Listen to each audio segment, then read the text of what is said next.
For the entirety of my life, I have never been content with following the predictable life path of an ordinary person in my station. The promise of a long, boring career has always been sort of a cancer, something to be avoided or inoculated against. The well of knowledge to avoid such poisonous hazards has always been found in traveling, escaping the ordinary and finding comfort in the unfamiliar.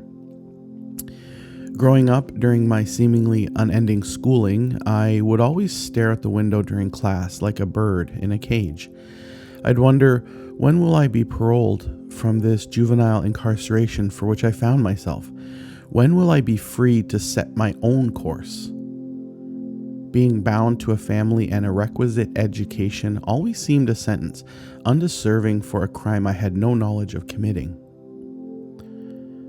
This structured existence made me an angry woman in my youth. My anger turned inward and I shut myself off to the outside world, only allowing the most deserving in, and even then, at best, guarded.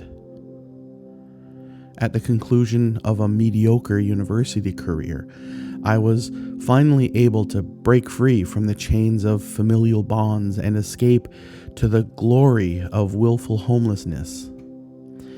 As a child, I would often seek the only escape possible: books. I found myself tramping around the streets so vividly reproduced by the artists the likes of William S. Burroughs and Pearl S. Buck.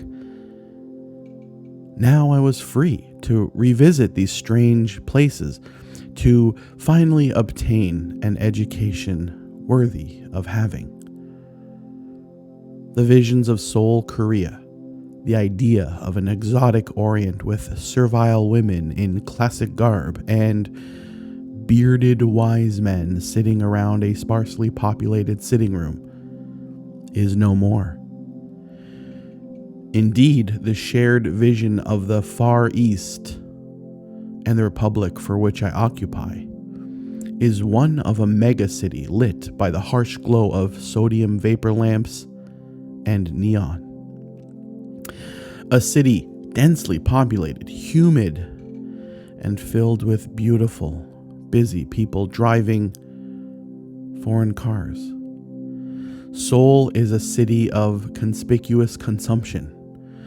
Appearing rich is the new sport of the Orient.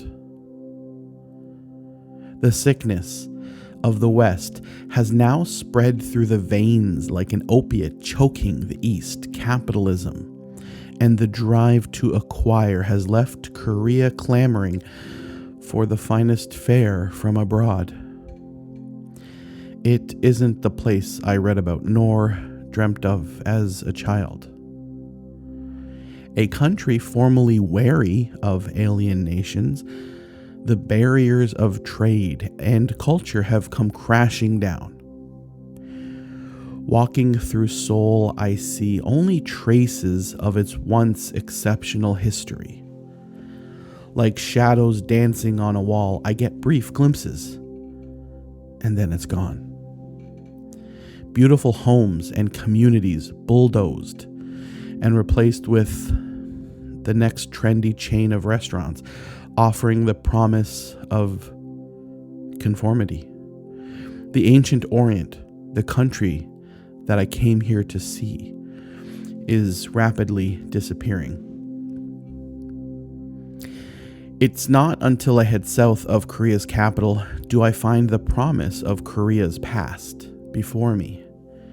Showering off the sickness of Seoul, I find myself lost in the mountains, wandering through the valleys that run through the backbone of this country.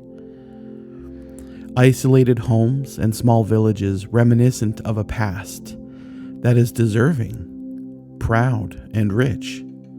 The stillness of it all allows me to escape. The stillness allows me to scrape off the last remnants of humanity from underneath my fingernails. There, I am free. Seoul is both a place I love and loathe. From its inky and unending back alleys hiding impressive cultural and traditional gems, to its pervasive and disappointing bourgeois denizens. I struggle with this chic city. There is a rage within, the longing to find a promised land of the ancient Orient and like-minded travelers, with the eventual mea culpa that the tales of such places no longer exist, nor may have ever existed. The vivid creations of such exalted travel writers of my past were indeed the myths of the artist who created them. Their accounts of the Far East and my hunger to see what I wanted to see led me down a fated path of disappointment.